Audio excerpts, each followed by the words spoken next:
Energy prices are going through the roof. They were before Ukraine erupted, but with Russia, the world's second biggest producer of natural gas, and Iran in third place, it seems we are destined to get our gas from trouble spots. Except for the US, of course, the biggest producer, but rather expensive, shipping oil across the Atlantic rather than feeding it through a pipe. So it's expensive. It's going to get more expensive. How do we cope with it? In the 70s, an energy crisis led to recession. How do we avoid another sharp downturn this time?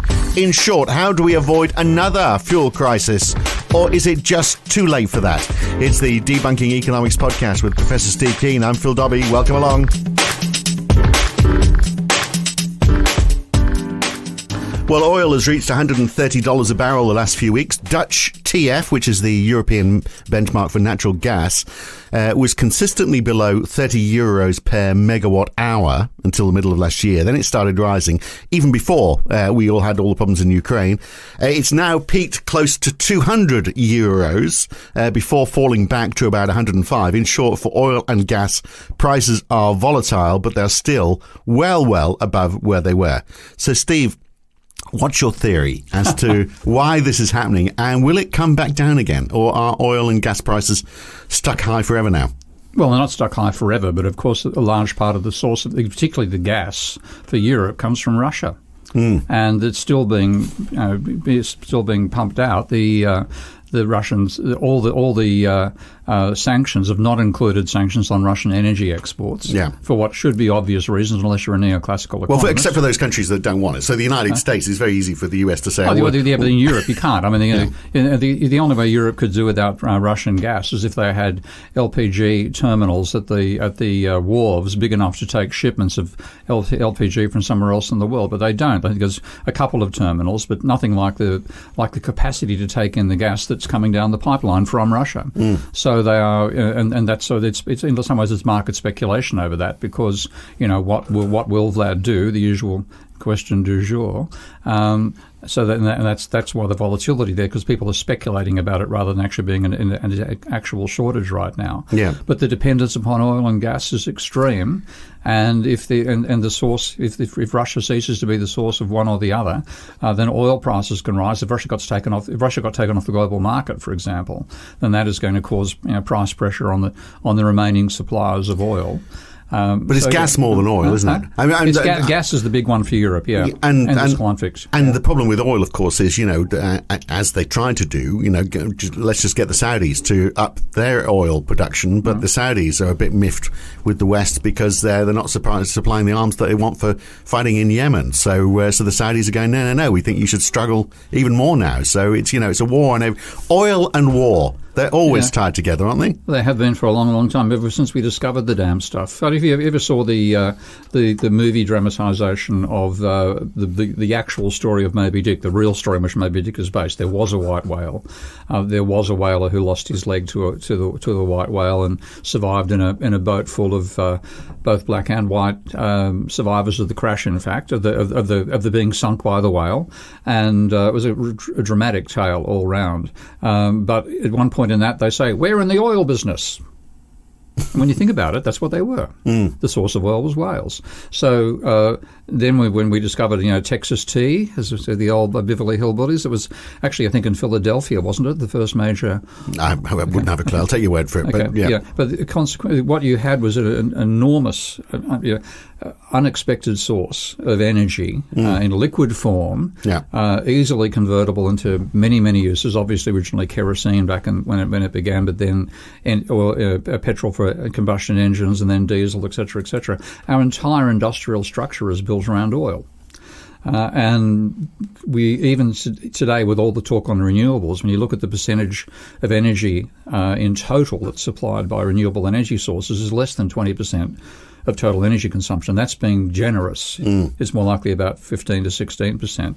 So 85% of our energy comes from either oil or coal. Yeah. And, coal obviously is mainly for energy generation. We don't use coal directly anymore, but oil, transportation, oil for heating, gas for heating, etc., etc. So if we suddenly lose those inputs, it's a dramatic shock to the economy. Well, absolutely, and there is society. that strong correlation between oil prices and producer prices for in the manufacturing process. Yeah. It's a slightly weaker correlation when you start to look at CPI, and that can only be because there's other constituent parts, obviously, to making stuff that's not reliant on the energy.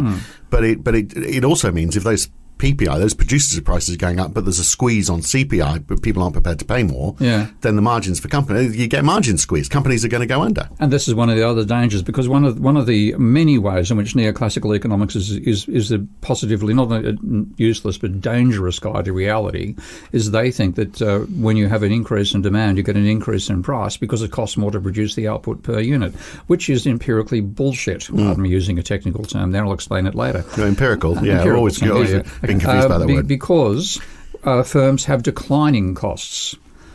The more volume they produce, not only do their average fixed costs fall, their average variable costs fall as well, because they're designed by engineers, thankfully not economists like Gregory Mankiw, whose textbook talks about people bumping into each other in a factory as they add more workers. No, so you look for efficiencies. It's nonsense. Yeah. But anyway, what it means is as you reduce your production... I love that idea. You become more inefficient the bigger you get because people start bumping into each other. Is that the argument? It's childish. You read this stuff and you think, have you ever been inside a factory? You know, it is just bizarre that they think this is a serious analysis.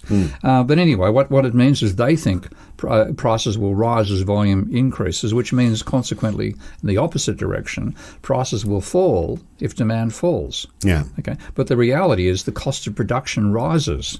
If you have a lower volume, your unit costs are going to be higher, both in terms of your higher fixed costs, which are much more important than the theory said they are, and also higher variable costs.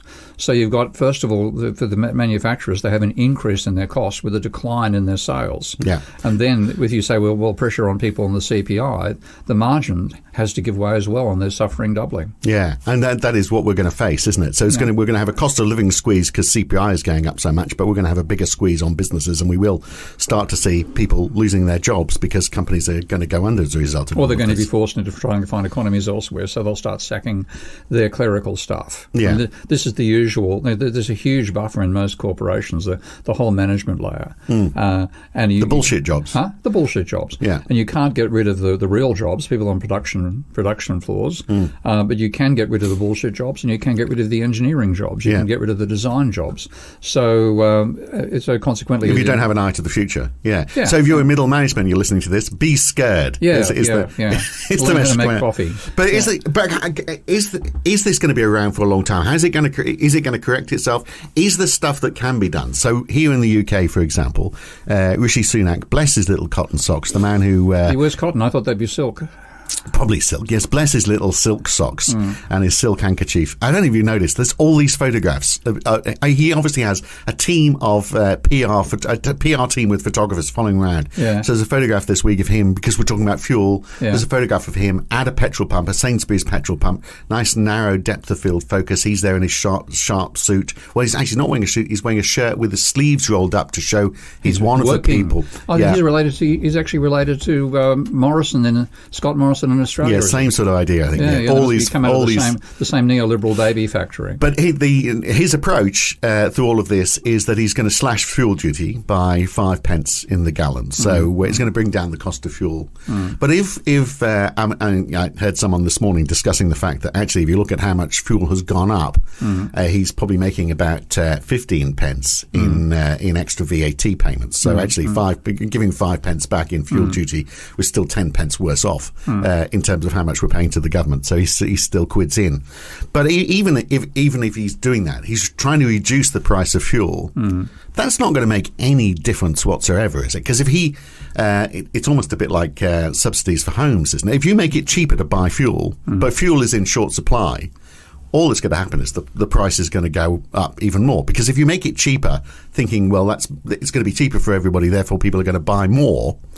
So look at it another way. If it cost me £60 to fill up my tank, and I go, oh, that's a bit expensive, I won't do that again. If Rishi manages to make it £50 to fill up my tank, I might go, that's not so bad. So I'm back to filling up my tank. So we've still got it's very the neoclassical theories is useless, virtually everything. Yeah. But one thing they talk about is the elasticity of demand. Yeah. And if you have a product like oil, you have two choices. You fill your car with it or you walk. Yeah. So you might walk more if it's more expensive. And if there's a shortage of fuel, that's what you want to have happen. If the government tries to bring that price down by reducing fuel duty or whatever they do, then you're going to be treating it as though it's not so scarce. So the price is just going to go back up anyway. Yeah, well, it won't go up necessarily as much, but this is one of the bizarre elements of this whole situation that they talk about, using price signals to change your behaviour.